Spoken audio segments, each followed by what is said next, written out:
मराठा आरक्षणाच्या मुद्द्यावरती आता वातावरण तापायला लागलंय। भगवं वादळ घोंगावताना आरोप प्रत्यारोपांचा सुद्धा धुरळा उडालाय। पाहूयात।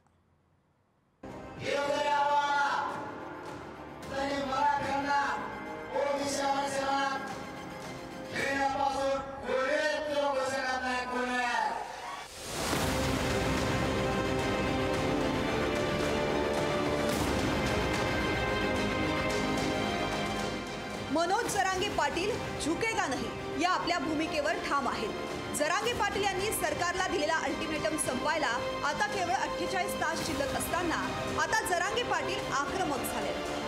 तुमच्या जनतेला, तुमच्याच लोकांना तुम्ही नोटिसा द्यायला लागलात। काय दाखवायचे तुम्हाला? काय हुशारकी दाखवायची तुमची? काय मोठे पण गाजवायला तुम्ही असं की आम्ही नोटिसा दिल्या, आम्ही त्यांना थांबवू? गैरसमजातून बाहेर या। तुम्हाला हात जोडून विनंती करू सांगतो, गैरसमजातून बाहेर या। तुम्ही एक प्रयोग केला, आता नका करू। गैरसमजातून तुम्ही बाहेर या। आंदोलन मराठा आरक्षण घेतल्याशिवाय थांबणार। सगळे सोयरेमध्ये पत्नी, पत्नीचे नातेवाईक कायद्यात बसत नाहीत असं मंत्री गिरीश महाजन यांचं म्हणणं असल्यानं सोयरे हा शब्द सरकारनंच लिहिला असून ज्यांच्या कुणबी नोंदी आढळलेल्या आहेत त्यांच्या सगळे सोयऱ्यांना आरक्षण मिळायलाच हवं या मागणीवर जरांगे ठाम आहे। यावर आमदार बच्चू कडू यांनी आईची जात मुलांना लागू केल्यास देशात मोठा घोळ निर्माण होईल असं म्हटलंय।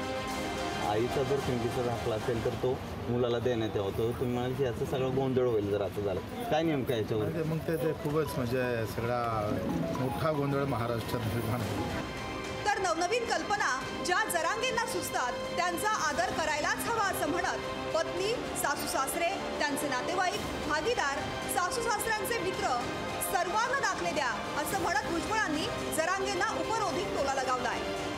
त्या मुलींचे जे दुसरे सासू सासरे आहेत त्यांना सुद्धा आरक्षण दिलं पाहिजे आणि त्या सासू सासऱ्यांची जी दुसरी मुलं आहेत त्यांना सुद्धा आरक्षण द्यायला पाहिजे। अशा रीतीने जेवढे म्हणून जे आहेत अशा हे होईल ती साखळी, तर सगळ्यांना आरक्षण द्यायला पाहिजे। एवढ्यावरच थांबतील ते भुजबळ कसले? कायदा, कोर्ट या सगळ्या भ्रामक कल्पना आहेत। आता देवही जरांगेंना घाबरतात म्हणत भुजबळांनी फटकेबाजी केली। देव काय देव सुद्धा घाबरणारच ना त्यांना। असं काय करतात तुम्ही? देवांचं काय ते त्यांना बरोबर आहे ना त्यांचं म्हणणं। त्याच्यामुळे चूक असं काही म्हणून तर म्हणलं की इथे देवाची सुद्धा पर्वा नाही, तिथे सरकार काय चीज आहे।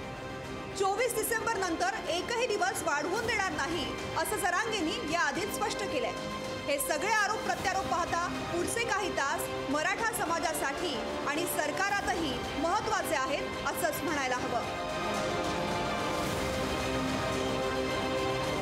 रिपोर्ट लोकशाही मराठी।